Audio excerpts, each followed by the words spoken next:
welcome to today's Kingdom Sense life-changing message. Our teaching today is on marriage debt. And we're going to go into what marriage debt is as a whole, but then we're just going to talk about one component today. So think about marriage debt. There's three components. It is expectations.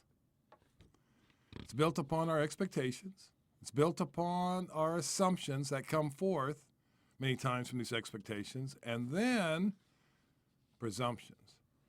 Now, what's the big difference between assumption and presumption is this. When you make an assumption, you're taking something for granted. The presumption is that you're jumping to a conclusion. So those are the three components. We want you to realize that marriage debt, why it's so detrimental, is because it produces unknown obligations that are going to require payments during the course of the marriage. And with that, it's compounded daily with interest and penalties and late fees. So just like with financial debt, it really can never be paid back because you just get further and further in debt because there's late fees and penalties. Exactly. So we're first going to start off with, and we're going to ask you, what was your expectation about being married? Why did you desire to be married? And I think I can answer for most women, is most women desire to be married because they look at marriage as just kind of, well, I'm never going to be alone again. And I have someone to take care of me. And I have this partner that I can do all these things with.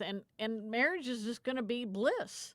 It's going to be just this wonderful euphoria that I can just have this person that I come home to every day and just be a wonderful time. That was my expectation, or I think that's how it's modeled for us. Okay, and I agree, but I think also you're leaving out the other component about having children. I think many people look at that. But anyway, from a man's perspective, is that I was looking at marriage as, well, I don't want to grow old by myself. I like to have a partner that I can do things with, and I can travel and go to sporting events and go to parties, and I don't have to show up alone, because that was getting quite old. And I think, too, today, in today's society, a lot of people are just tired of the dating ritual, for lack of a better word, of, finding a date or whatever the case may be, and they get tired. Like you said, I think that's male and female both, get tired of being alone. But then I think it leads into, so that's that expectations on marriage, but then it leads to an expectation on the person themselves in the marriage. Okay, but before we get into that, here's the question that we ask you. Your expectation on being married, how realistic is it? Number one. And then number two, was this ever conveyed before you got married? So did you spend the time talking to your partner saying, well, this is kind of like what I'm expecting, and talk about these things and really articulate that expectation? Because in our experience, dealing with thousands of couples, we have found that many times this is not the case. We're led into marriage with that expectation, and it's different for a man as it is for a woman. And many times it's not only unrealistic, but it is not conveyed. Big problem that you will see produces many detrimental results. Exactly. So then let's get into the expectation on the person themselves. So what was your expectation on me when we got married? So I think a lot of times for most of us, it's going to be modeled by our family of origin. but know that it can also be derived from other sources. But let's look at that one first. So I grew up in a household where my mother was very purposed in mind that she would always fix my father's meal and serve him first, and then the kids before she would ever sit down to eat herself. So naturally, I saw that, I liked that, and so I expected that of Michelle. Now, how unrealistic is that? And then, too, to boot, my mother was a teacher, so she would work all day, then stop off at the store, and then come home and fix the meal. And initially, it was just the three of us. So that expectation was carried over to Michelle.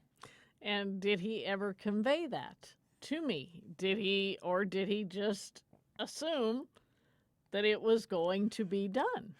And maybe that's the part of the problem, that I was assuming that every person's household was conducted in the same fashion as ours was.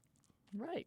And I think, too, the same thing happens or could happen with the wife. So my expectation on Pete could often be, and I think this happens, you have a good relationship with your father, so then you expect your husband to model, like I did, to model that of my father, to be the breadwinner, to be the person that would, so I could stay home with the kids and to take care of everything because that was what was modeled. So I looked up to my father, so then of course I'm going to expect that from my husband.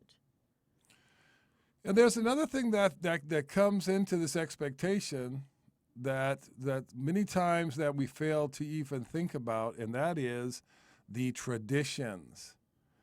The traditions on family gatherings, on what kind of food is prepared. You know, because my mom was a scratch cook, I was expecting Michelle to be one also, and thank goodness that she was. Otherwise, I'd have been extremely disappointed if she couldn't have cooked for me and been one of these microwave queens. Oh, we would have had a real problem. But again, that expectation was there, but it really wasn't conveyed. No, never. So the first time that I fixed something microwavable, for lack of a better word, he was most disappointed. Yes. Because of his expectation that I was going to do things a certain way, which again, very unrealistic. And then that leads to an assumption, because when she did that, then I started assuming like, uh-oh, is she going to start fixing all these meals this way? Oh, no. What did I get myself into?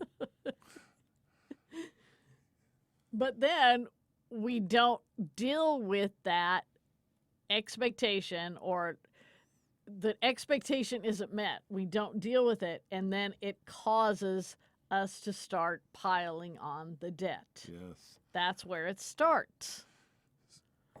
Start today by doing a little exercise. Piece of paper to your spouse, piece of paper for yourself, and you put on there expectations on marriage and expectations that you have on the other person. Make 2 columns. Now, you're also going to make a 3rd column, and it's going to say, has that expectation been met? Okay? And then you can even go further and you could say, and where did that expectation come from? I think sometimes that can be one of the most life-changing parts of the exercise, is where did it come from? Because you know it had to come from somewhere, Right. but where did it come from and why did it creep in? It could have been that it was modeled on television, and that's Right. where you got it, your favorite TV show. It could have been from there. So, but it's important to notice that. Yes, because that's the point of influence. Now, after you do this separately, then you need to change papers.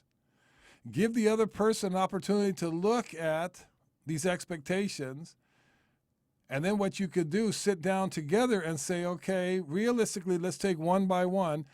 Now, what was conveyed and what wasn't?